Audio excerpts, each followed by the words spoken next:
So pinball overview 101 is, I like to say pinball is like blues in that it is like a structure that has a set of common elements, and then like all of the flavor of any given game, or like all of the best things about it kind of like are variations on it. So like this is kind of standard, this is like a classic game, right? Valley Kiss, like 77 or something like that, 76.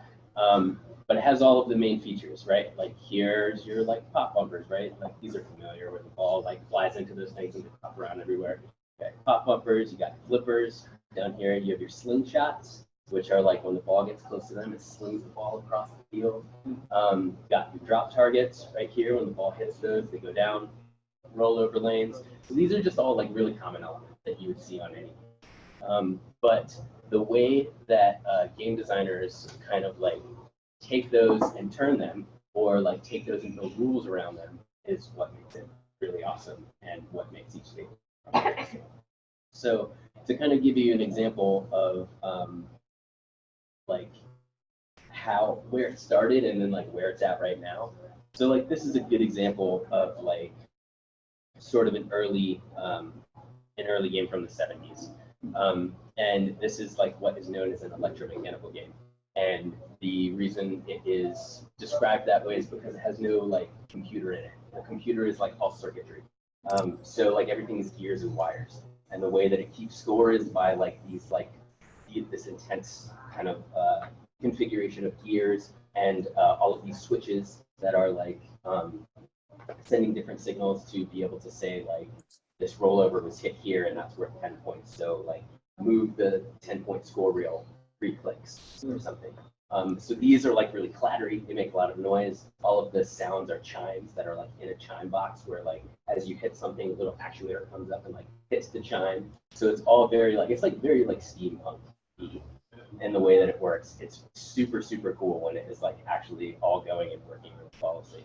But you can see some of those like, see those elements that I was talking about here, right? Like you can see all of this looks the way that it always does. Here, you roll over lanes up here. You have 2 bumpers up here. This is a target that, like, when the game is on, the target is moving like this, and it's kind of like a death shot that is tempting you to hit it at all times. But it's worth a lot of points, so it's worth going for. And like, this is where like the rules come into play, where the game designers can make it so that like certain things they put you in certain pressure situations that make these games really dynamic. So like this is an example of one that is pretty straightforward. Like you could look at the rule, you could look at the playfield. There's all this stuff that's printed all over the playfield, like advanced bonus when lit, and target scores lit value, and then like you can see all of these values right here. You could basically like read this playfield and see what is happening there, and you could tell kind of how to play the game. Fast forward to like modern games.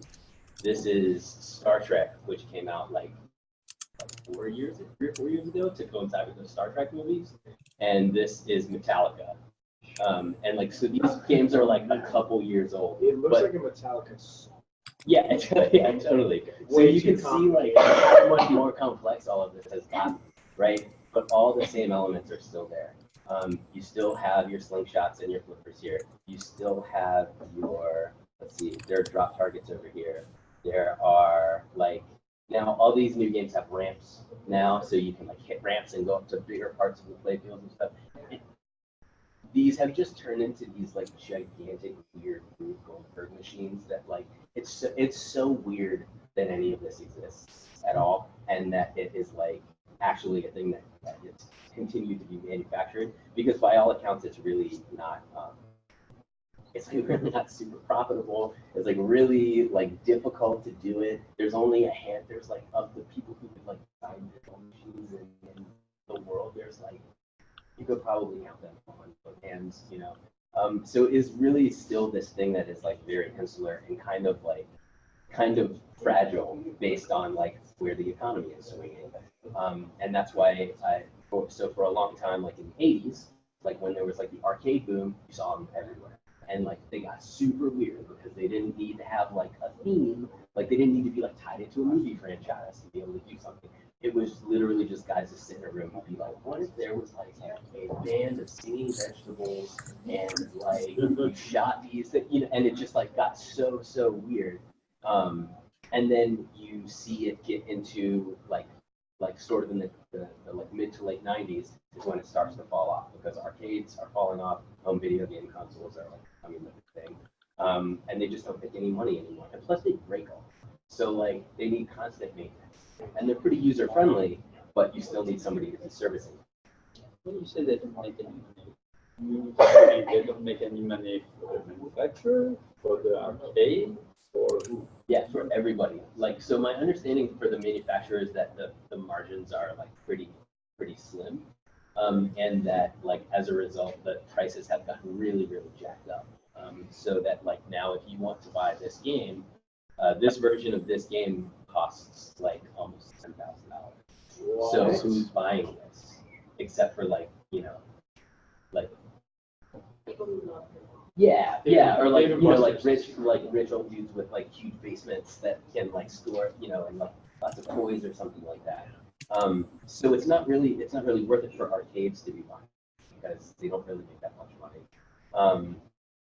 And so what it comes down to is like this really is a this really is a hobby that is like kept alive by like enthusiasts, and I can talk about that a little bit more like as we progress. But like point being, like I just wanted to show you the difference between like then versus now. Yeah. Oh, okay. Thank you. So one thing that I didn't understand at all when I first started playing was like how is anyone good? Like, how is there skill involved in this at all? Because I would go start to play, I would put $10 in, say, for 15 minutes and like be out. And then you look at the top scores versus your score, and it's a factor of like 30. So like when I first started playing, like one of the first things I did, I like went up YouTube, like pinball strategy, like what is like how does any of this stuff work?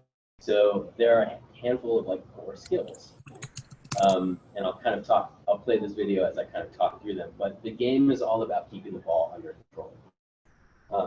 So one of the things that is so awesome about this game and so beautiful about it is that like you can play the same game at the same place over and over again, and you're never going to have the same game twice because the ball is wild, as they say in there. Everything is controlled by physics and gravity, and the way that you interact with the game determines how successful you are. So these are all flipper skills, where it's like, I look at this as similar to like trick shots in any other sort of, or like skateboarding tricks or something, where there's like all these moves and there's all these weird names for these moves, but they're kind of fundamentals for like how to play these games effectively. So this one right here that's coming up is like classic, boom, drop catch. Like that's like one of the like major like first key things that you would need to learn in order to keep the ball under control. And so like as the skills progress, you start to get into this zone where you're like not doing full flips, you're doing like micro flips.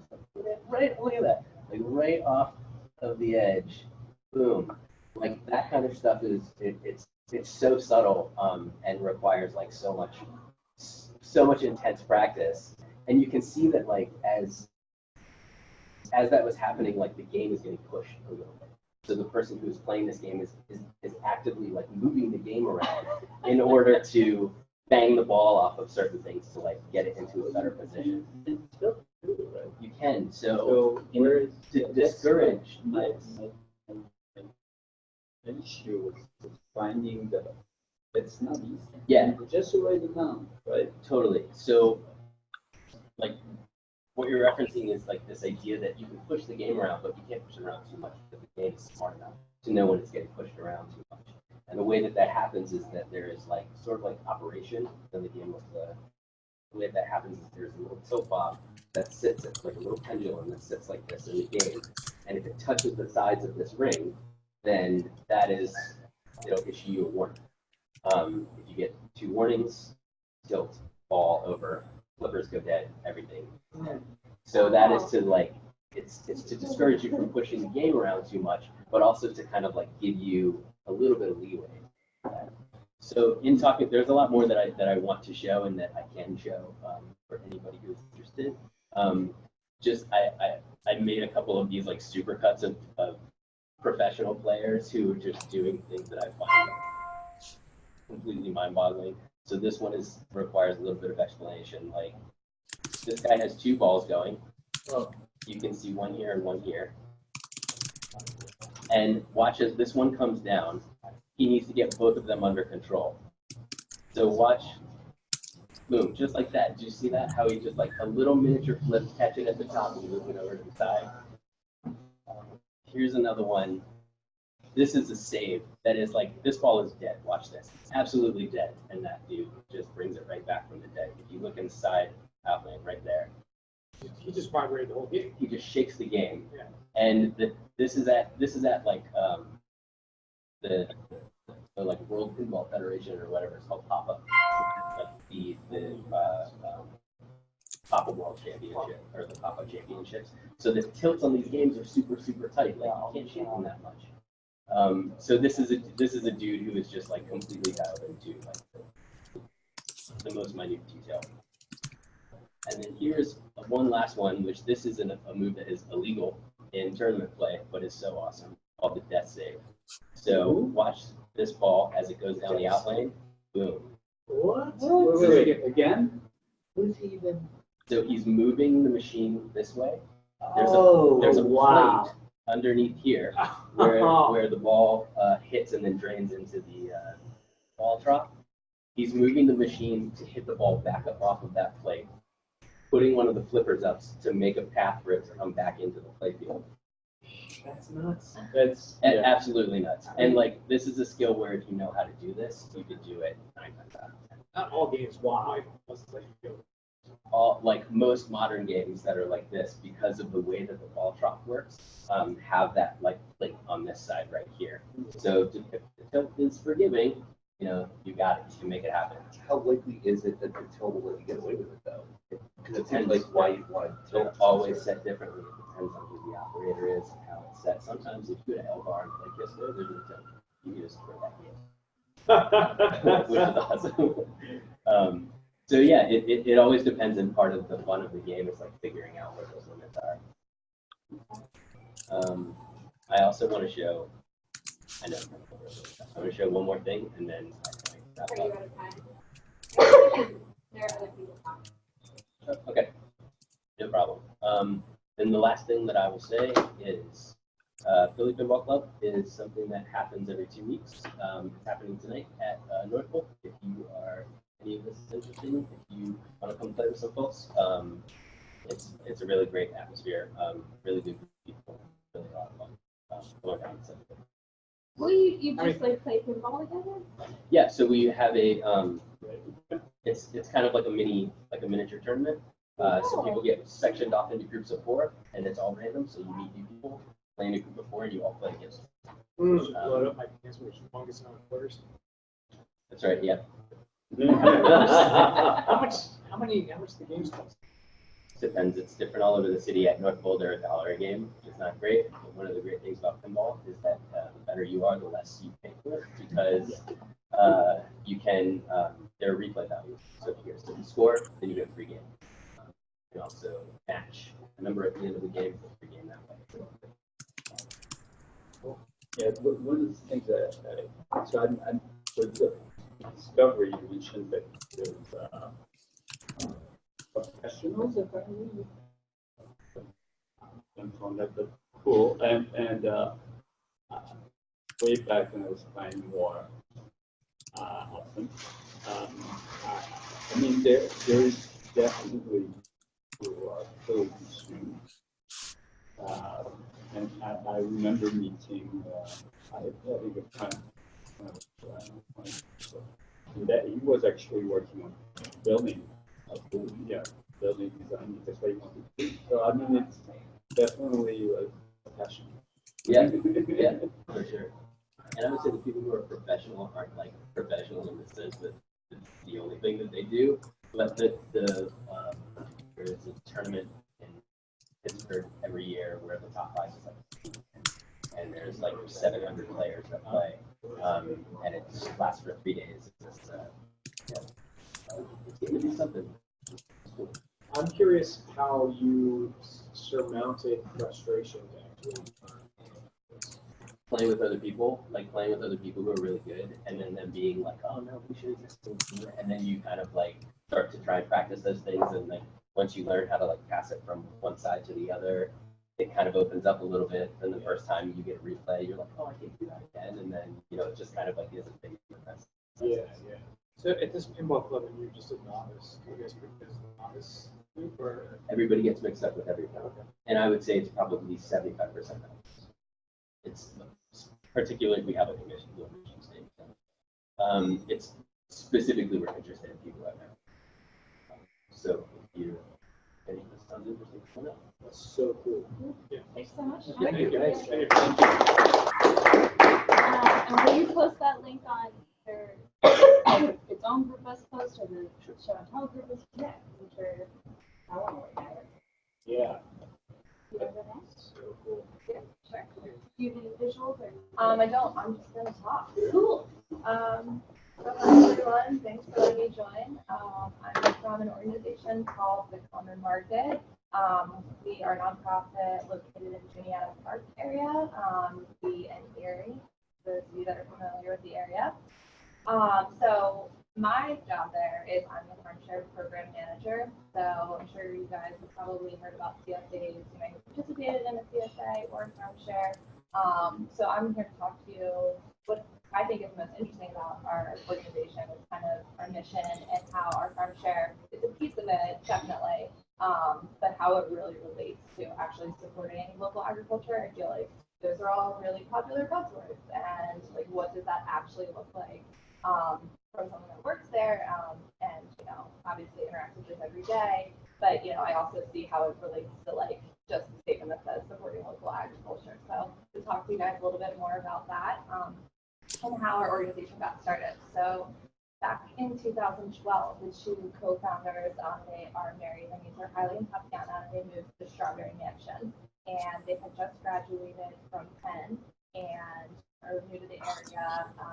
And basically noticed one of the first things is that there's nowhere to buy apples.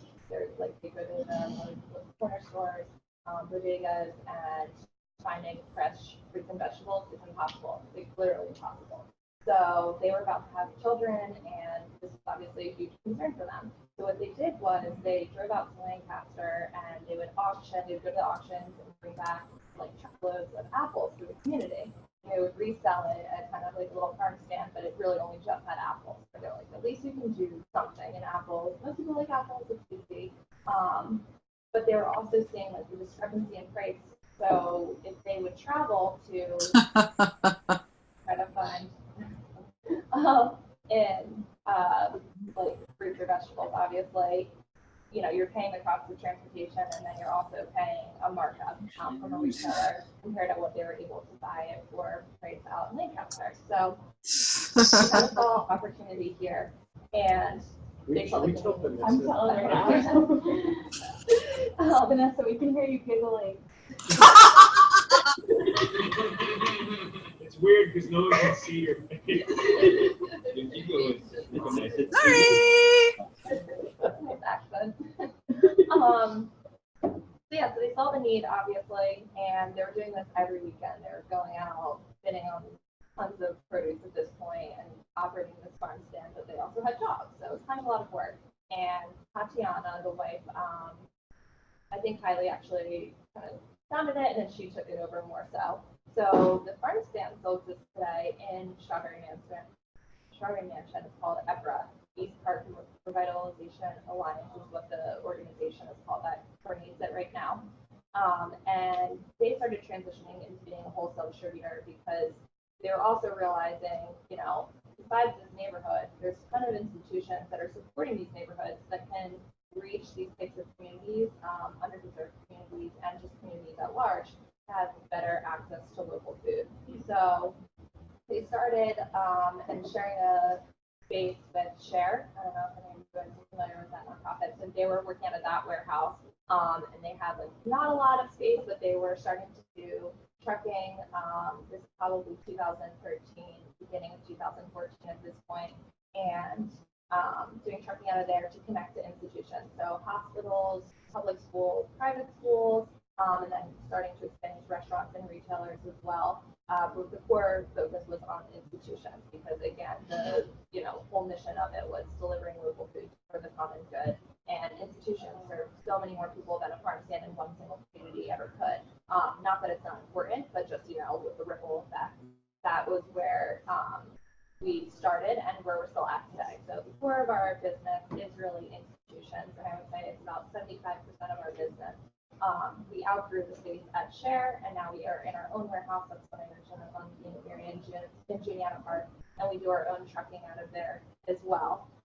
So again, we still service all like EPRA, that farm stand, but then we also sell needs. Like it is hard to connect directly to consumers just in those institutions who are looking towards other things. The CSA concept is obviously really popular, and what we bring to that table is that because we're working with so many different institutions, we're also working with a lot of different farmers to provide food on a year-round basis. So, a lot of people are asking, what am I going to get in December? So we work with a farmer that does hydroponic lettuce year-round.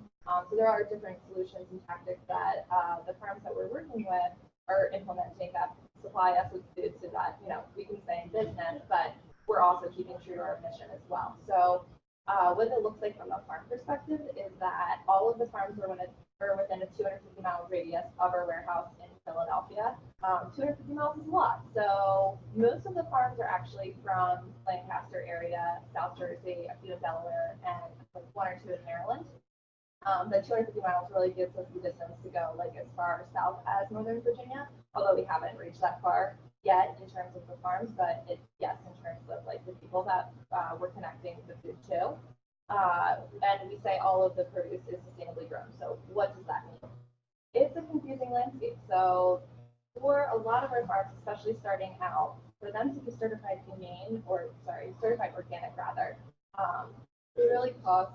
It's the cost barriers are there. And you think of Lancaster farmers, they didn't have a problem reaching market. So for them to get certified did not make any sense.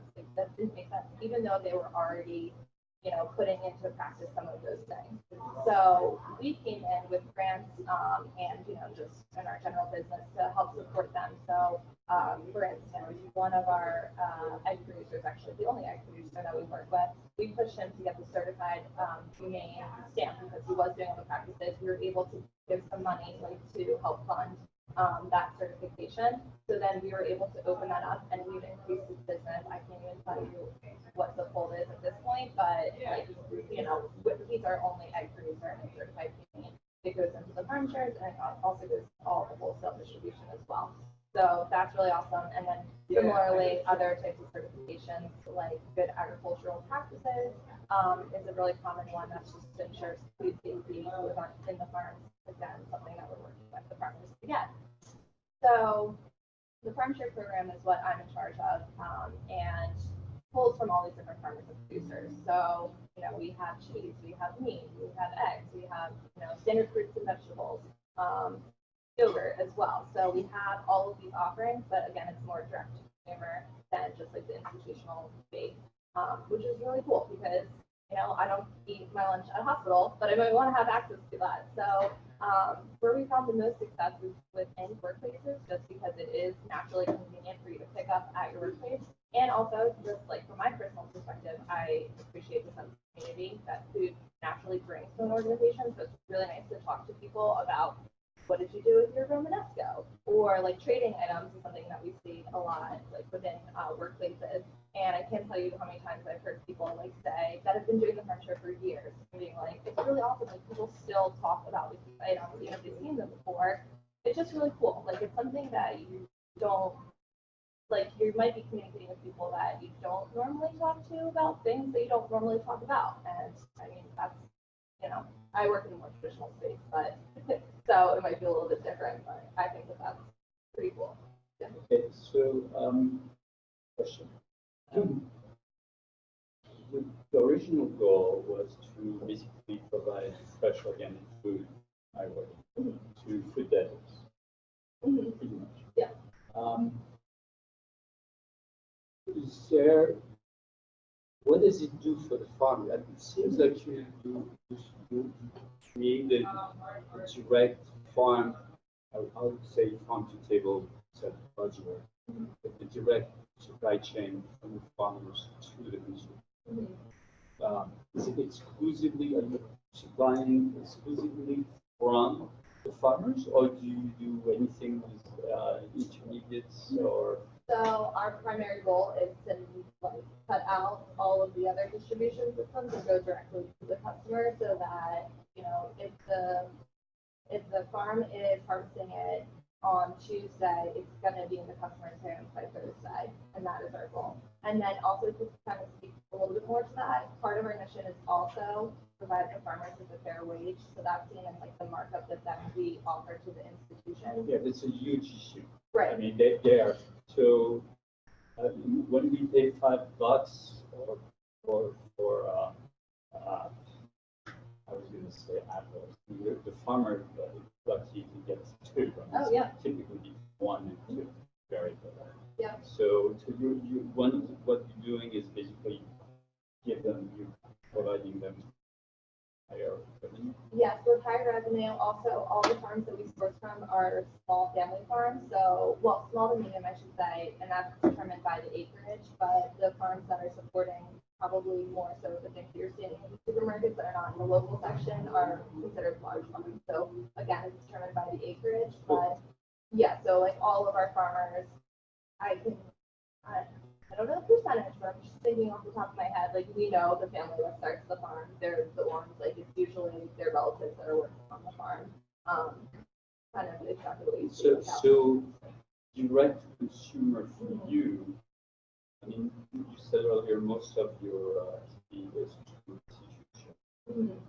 And so the part which is direct to consumer is the CSA format. Yeah, so I guess in a sense that like in one way, like more partnering with institutions or schools is more like business to business, okay? Like if you're just thinking about it that way.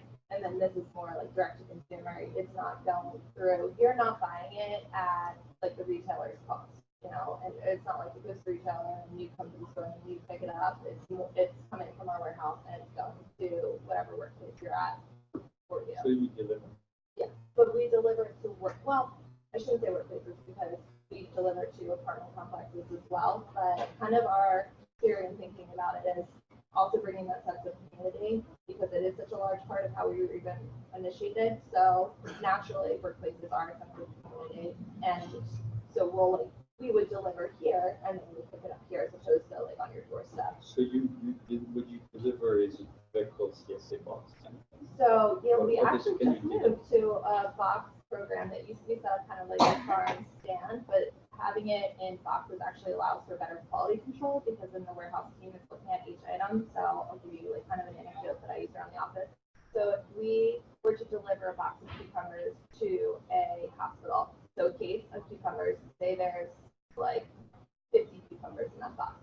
If there are 2 that are damaged in the middle, if that went to a pickup location, someone's getting damaged cucumbers. And it's a little bit different because the expectations are different. You know, if you went to the food store, you would not pick out those 2 cucumbers. So one of the things that I've been talking about with our warehouse team is having it so that there's like a conveyor belt so that everyone is looking at the items that go into it. So we've always corrected those issues if that did happen. We send replacement items, and that's still going to be our standard because, you know, sometimes you get a squash, you cut into it, and it's bad. And it looks great from the outside. And we still, you know, we want like there to be quality produce. That's obviously a huge part of what we do too, because part of the stigma of local foods is that, you know, it's really expensive. Sometimes the quality is just not there, or, you know, something's not as big as what I've seen at the food store because they're all using sustainable growing methods. Also, something that has come up recently, which is kind of surprising to me, is that people were asking this summer, they were like, I thought the tomatoes like were fresh. I've had them for 2 weeks, and then like I thought, and it's like it is, but like it's still a produce item, you know. Like just because it was harvested, like it's at peak season, you know, you still. But it's a huge thing. People's perception of words obviously means different things, and it's a whole part of this is education. And fortunately, that means me replying and saying, yeah, that's not like what fresh means in like the scenario, but yeah, it's quite interesting. And do you do the whole supply chain? That is, do you pick up from the farmers and deliver to the consumers? So we The pick whole up, and sometimes the farmers deliver to us. Oh, So cool in that sense, but we have our own trucking, so it goes on our truck. and you have your own refrigeration. Yep, and refrigeration on the floors. Got it. Or sorry, on the truck. Thank you. I have no idea where I'm at all time, but We got time for a couple more questions. yeah. Anyone else have questions? Like right now, at this point, I wanted to have access to possibly Yeah, absolutely. So I have flyers that I'll pass around that has our website on it. So what I would do is list you guys as a pickup location on our website, and then you would choose. So you have the selection of choosing if you want fruit vegetables, if you want cheese, if you want bread, if you want yogurt, you want all of those things. And then you would choose the pickup location as here. If you guys do not get enough participants, which could happen, we're aiming for like 10 or 15. We do have public pickup locations as well. So the Academy of Natural Sciences and the Schmidt Commons are the two that off the top of my head are probably the closest. And they have a pickup that's at the end of the day. So usually like 4:30 to 5:30, 6:30 for those ones. But yeah, it would be great if we could have the delivery here again. So I feel like it just adds to the community convenience and just, talking about it with peers. Did you say it's Yes, I don't know that I mentioned this, but it is bi-weekly. It starts, the upcoming winter one starts in November, towards the end of November, and runs to the beginning of May. So in that time span, there's 12 deliveries. You get about 2 deliveries a month. And then payment options are you can do a bi-weekly payment or an upfront payment, same cost. And either way, you're opting into the season. And part of that is because with our mission with our farmers is we can crop plant because we have the numbers for our farm share, and that's not something that we can do with institutions. So it's really key that we're able to do that with our farmers because it shows to them like our commitment. Like we will purchase this from you in week 5, and we've already, they've planted it. So it's like we have that committed bond. Which again is not something that wholesale will ever be able to offer just because people change their minds. And they don't know that far in advance. So that's about all we can for time, but we can hang out a little bit, but answer questions or anything like that. yeah, Great. Give her a round of applause. We're going to talk now. All right, last was certainly not least. Ben, do you have visual? Yeah. He does have visuals. He has great socks. Yeah, Nice I visuals. hate talking around corners at people. So hi, I'm Ben. Some of you may know me already. Some of you probably maybe see me around Indy Hall. And the really short version is that I and possibly, probably, hopefully, a whole bunch of my colleagues are going to be here a heck of a lot more in the coming weeks. So to explain that, so I work for a small software engineering firm called Jarvus and Indy Hall. We are currently based out of Northern Liberties. I say based out of because we have always treated our office, I always like to say, like a private co-working space. Some of us come into the office every single day. Some of our team I will not see physically for like months at a time because they work from home or wherever they want to. And so when we had some good news recently, which was a sister company of ours, Nerd Street Gamers, which runs esports events, got a bunch of funding. They have been in the other half of the building that we share. It's like literally split down the middle. And so obviously, like esports, you need room, you need to like have computers and broadcasting booths and all that fun stuff. So they're going to take the rest of the building, which kicks us out. We started thinking about like, what do we want to do? Where do we want to go?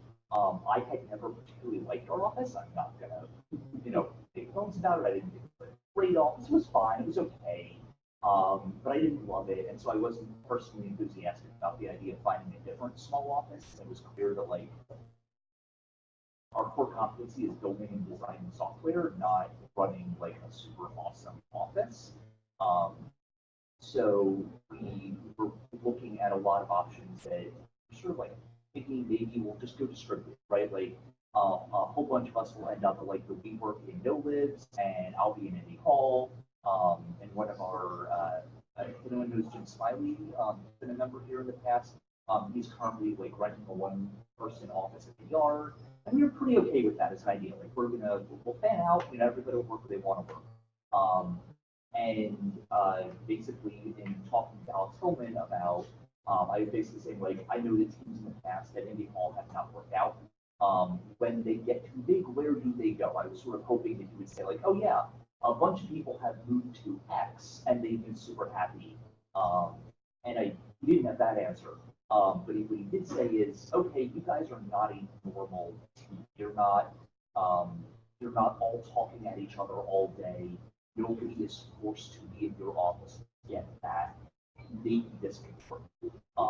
So right now we are trial running.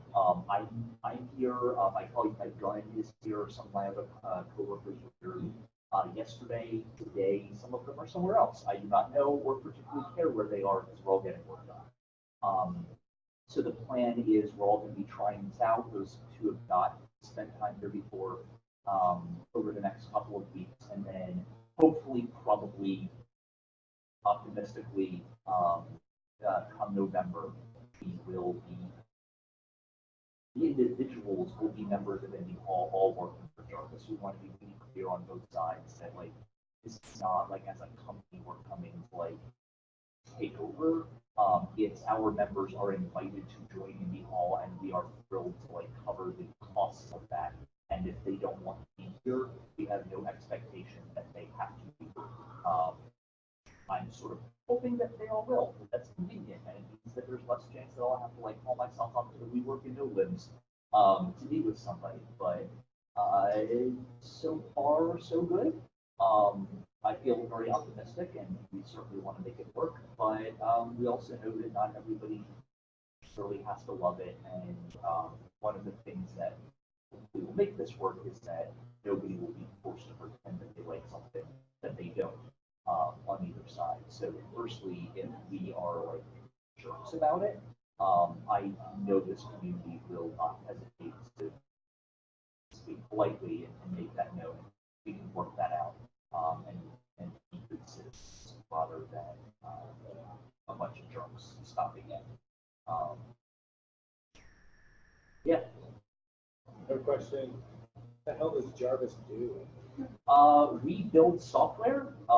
We build mobile apps. We build websites, yes, but it tends to be a lot of stuff that has a lot of moving parts relative to. I always like to say like we're generally developers that do enough design, make sure that we're building the right thing, as opposed to a lot of small Philly agencies that are design focused and they have developers to make sure that they can actually build the things they are designing. So like right now, we're working with a client that is a DC-based nonprofit that has a simulation model for taxes. And it was built in software from the year 1992. And they know that that's not good, so we're helping them rebuild it for the modern era. And so like the interface is web stuff, and we have designers working on that, and it will be, accessed through a browser. But we like meaty engineering challenges like that. So yeah, we do a lot of like, somebody has kind of a startup idea, but they really don't have like money yet, and they need like something real that they can take to investors to show them like, look, here's my idea, like the most bare bones minimal. We've often built those kinds of things. And then sometimes they'll come back and say, hey, here's a big wad more money, let's build more. And sometimes they're like, we got a big wad of money, we're hiring people. Thanks. And like we feel good about that too. We're very much like do a project, high five, move on, where we don't want to stay married. Yeah. Other questions?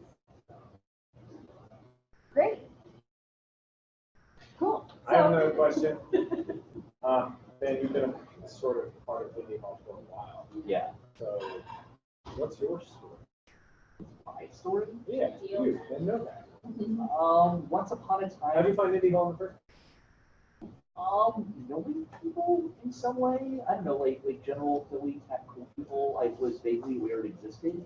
Once upon a time, I built Air Force training software. What? Yeah. Okay, it's my origin story. It's like I was bitten by a radioactive F-35. So like They're expensive too. I know. I have the proportional strength and speed of a terrible waste of money. So like the thing is that when you're doing defense work, you even if it's not classified, which like the stuff I was doing was not classified, but I was not allowed to work anywhere that broadly speaking anybody could possibly look over my shoulder. So I was literally trapped at I could either go into an office and the office was empty. It was like imagine a space this big with literally 4 people working in it. Because they had space for everybody and they had space to expand and nobody bothered coming in because half the teams were distributed anyway and everybody lived in the suburbs and was happy working from home. So like I was going nuts. And so I took like randomly I took a couple of days off to like play with modern WebCat instead of like 2 versions old Java that we were locked into. I did that out of Indy Hall, had a great experience, sat next to Jason Cox. And I was like, wow, I could like actually have a social experience at work. And then when my job changed and I was a lot more flexible in location and also I didn't love working out of the Jarvus offices, I started showing up here every so often, just like for my own self. And next thing you know, this, which is neat. I'm really excited about it. Cool. Great. I have a question. Oh, she's gonna ask in person. Never Hello. mind. Ask in person. Sorry, I tore my rotator cuff, so I can't carry anything. So, but I have been watching and listening attentively. We're so stoked to have you. What can we do to help you and the Jarvus team right now as you make this sort of fun cultural experiment? So that's I appreciate that you're asking that. I don't think I have a specific ask other than I really want people to know, and I have to like write up something to like broadcast. More generally, like absorbing what might be a whole bunch of people at once can definitely be weird. Our team is all of them are like either fine with it or they're actively excited, but this is. Frankly, it's not like everybody discovered Indy Hall on their own and individually chose to do this. It was more like Ben and my colleague Kevin Clow. We were like, wow, Indy Hall's an option. This is freaking awesome. Guys, come check this out. And like people came to Indy Hall and they thought, wow, this is cool, but like it's still a little bit different than discovering and choosing on their own. So the level for our folks, like the level of like knowing Indy Hall and like knowing the individuals is probably lower than your average person that like shows up and then shows up a little more and then shows up a little more and then like gets to know it over time. But it might be a little more of a like dive in where like all of a sudden someone's full time. I know that happens, but it's probably going to be like a little more like that with more of my team. So And because we're all remote, what we do is that the first time we go in, everyone has a buddy. So that's an idea maybe, is that like you find someone who you think might be a good candidate for the Jarvus buddies. yeah. But I'm so stoked that you're thinking about this really thoughtfully and like, we don't want to stampede on you. And I'm like, let the Jarvus folks come stampede on us. They're all awesome. So it's very considerate. Yeah, I would say like I appreciate that and like that'll if everybody's excited to have us here, then it's all easy. But I've also come into really aware that like teams at Indy Hall have like not worked out in the past, and so as a project manager, I always like to say I'm a professional pessimist. So I'm looking for like we're doing a thing that has often gone poorly in the past, and we think we have good reasons to be optimistic, but like let's be aware of what we're doing and conscious about it, and like I'd rather oversolve the problem. I appreciate that. I did feel stampeded when you all came in on Tuesday. We did not. Yeah, I did not intend that. I, to be honest, was thinking that I have to like I set up multiple dates that people were like interested in the It makes tour. sense to do it once, but it was rude to take up so much space. I know, and I didn't like it when it started happening, but like I'm not about to. I didn't want to kind of like kick people out at that moment. But yeah, me and Adam talked about it. Like I originally had like 3 RSVPs, and I don't think that I communicated well with my team that like we intended to do several small tours, and everybody jumped on it, and some people had not RSVP'd. I mean, it happened. I can't undo it. I definitely recognize like that was not. Hopefully it will be that's a one-time thing, and like now all but 2 people are in here, so knock on wood, that's a one-time issue that can't be. How many people are in the team? We are 11 full-time employees, and I think there are 3 contractors that we are inviting to come here at 4 part-time under our. We're happy to have you. Thank you.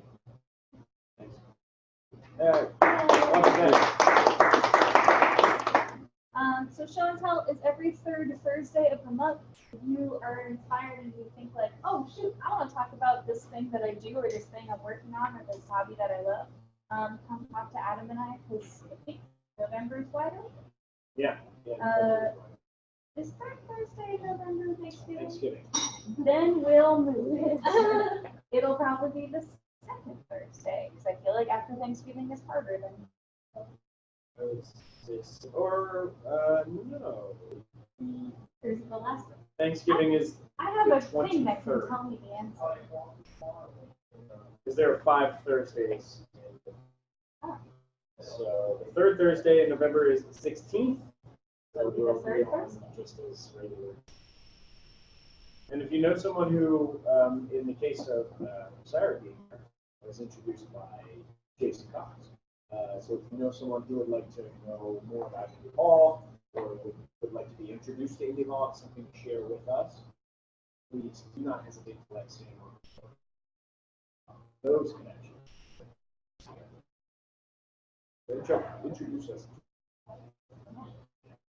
Thanks for joining, everybody. Thank you guys for coordinating. Mm-hmm.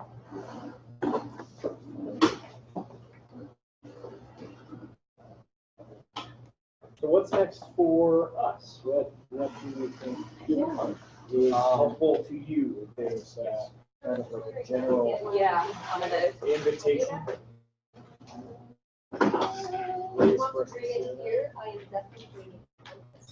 Cool. Okay. And they have 3 pictures. Yeah, wait, Bob Pearson. Bob Pearson. Bob Pearson, yeah. Yeah, he was one of the, I know Bob. farm Years. cities, yeah. Yeah. He's great. Yeah, That's so. awesome. He's on, I think he's on our board. He's in the board, Yeah, he's I've always had my on own the name. board. I Yeah, don't he's awesome. So one's yeah, probably is. Yeah, he's very involved.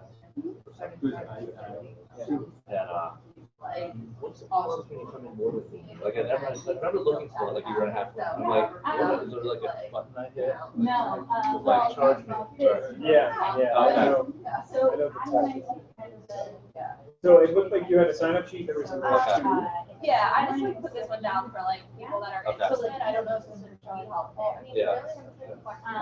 I can have you better always want me to say like, hey, I'm not. Sure. I know there's people that you're able to Okay. so like, Okay. But the meeting was We someone keep a else. Slack channel. We also have Okay. something that might be more Okay. useful in this case. Do you like, do you want people to give you like at the end of the month, like, hey, I was here for 2 weeks vacation? So Slack we is have great, a but it membership software, and so Yeah. So I would share some information about Common Market and the CSA program. Okay, you guys actively. And then I would specifically share the fact that they're Cool, that's looking for. Yeah. You should have told me you had a magic What like is the 5 minimum cents for sensor to do the it here. I Like have face to direct to, recognition. you know, And then process just that like way, you doing the figure face it recognition. out. So I would look for at least. Well, you could say we have a face recognition system because you're recognized. This is the basic expected information. It's a prototype. If you have any additional questions. So that's what I have. Right. Like, given the conversation here, Would it be helpful sounds if like I someone's wrote that up for speaking you, through. or? That would, Okay, yeah. yeah, if you wrote up If you wrote that up for me, and So right now I just have it's kind of one. like a Felt like it medical was on onboarding, Right. So like things to know, or how to get involved, confidentially. So like if I have my internal costs, like you might just. And what I Here do for is like an hour, and a half, usually meets in 2 hours. Yeah, so. Recap from our show. But then I get, if I did want to go to work, This is the whole day or something, I'll. Right, I'll so- say all that stuff. We need to. So, if you only here for an hour or so, then Yeah. absolutely. That sounds great. Okay. If it's your spot, Then let's do that. Let's just do that, And yeah. I'll take, let me take a couple of flyers, and I'll take one of these. Then do I just That like way pay I can like actually 5 put days, stuff days up a week? on Well, the physical wall. Right. So As much as we post online, it's also helpful for people to have. Oh, yeah, for sure, yeah. Okay. I got you. Yeah. Is this enough or you want less? I think Okay. that'd be great. Okay. Okay. Okay. And I'll post some of this stuff up in our physical space in the kitchen. And we have stuff on the wall. Oh, I also have, I feel like I have these in here. I have like some other stuff. I mean, Yeah. it's just something from a profile, one type thing. Oh, I cool. don't know if it's got words, Yeah, give me, yeah. you want to take the whole shebang and see what you can do? Right, because Yeah. I can make just a little collection. Yeah. We can actually- Um, And then Hopefully, hopefully pigs on. I'll have, I'm like sort of. Why it shows it, you know? So Here, I'll- hopefully I'll be able to work on. Okay, cool.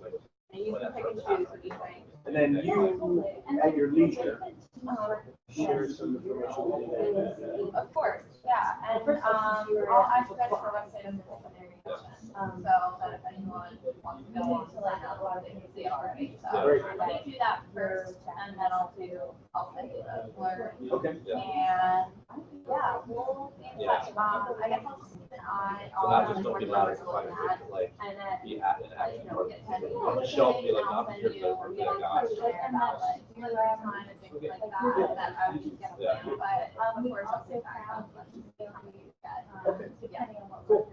I just, I want to make sure that I'm not a bottleneck, so I can see whatever information. Yeah. Yeah, you could, you're not gonna be a bottleneck, so it's pretty standard, so I already probably have to worry right now, so I'll copy it. Yeah. And it's pretty easy. Okay. Cool. Is there a way, I really hope this works. Process for like a I want conference, to- sign up or like.